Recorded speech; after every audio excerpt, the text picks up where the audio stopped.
So when I talk about specific knowledge, I talk about what I'm basically saying is figure out what is it that you were doing as a kid or as a teenager almost effortlessly that you didn't even consider a skill, but people around you notice. Like your mother would know, your best friend growing up would know.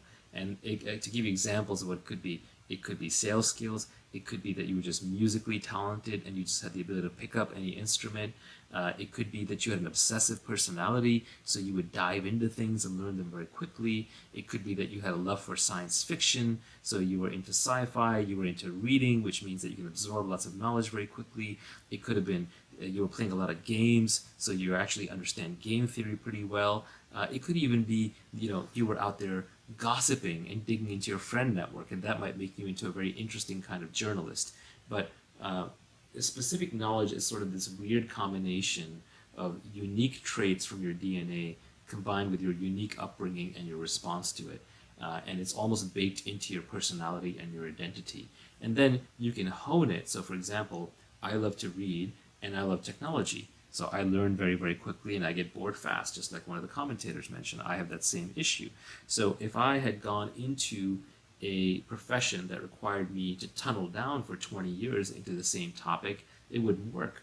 But because I'm in venture investing, which requires me to come up to speed very, very quickly on new technologies, and it kind of rewards getting bored because there's always a new technology coming along to evaluate, it matches up pretty well with my specific knowledge and skill sets. Yeah, so learning to sell. Let's talk about sales skills because this goes into specific knowledge. Sales skills are a form of specific knowledge. Really good salespeople, I think you can be trained. So it's not to say you can't learn it, but really there's such a thing as a natural in sales, and you run into them all the time in the industry that I'm in. And when you meet someone who is a natural at sales, you just know that they're amazing and they're really good at what they do.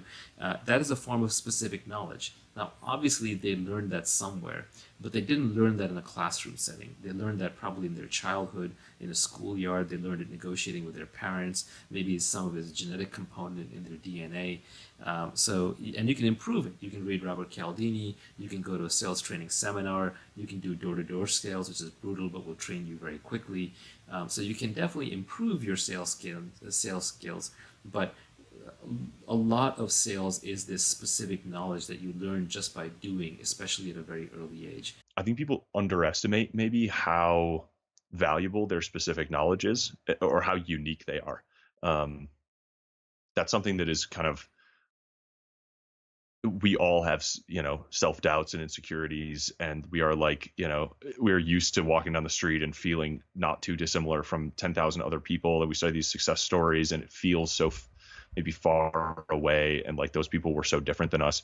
But it's not. I think everyone has something really valuable to bring and can productize themselves in an interesting way, and everyone's story can be valuable to someone. Imposter syndrome is a hell of a drug, man. Yeah, it's a hell of a drug. And I would say, no matter how small you start, like Jack again has an amazing cure for this. His goal is just make $1 on the internet. Just go sell one thing to one person for $1, and you will feel different. And it will start that snowball, and you kind of slowly build up the confidence. You got to start at the tutorial level maybe, but you're going to keep building that confidence, and you're going to slowly kind of grow your way into finding your audience and find your way through that maze. And just taking that first step will give you the confidence to take the second, to take the third. But you whoever is listening to this, you are more unique and valuable than you think you are.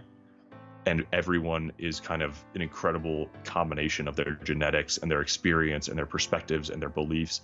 And everyone is unique, and everyone has some sort of skill or insight that they can bring to other people if you can learn it and package it the right way and just see what people respond to that you want to bring to them. So that's probably even before the kind of logistical stumbling blocks, is just the belief that there's something there for you to do and for you to add value.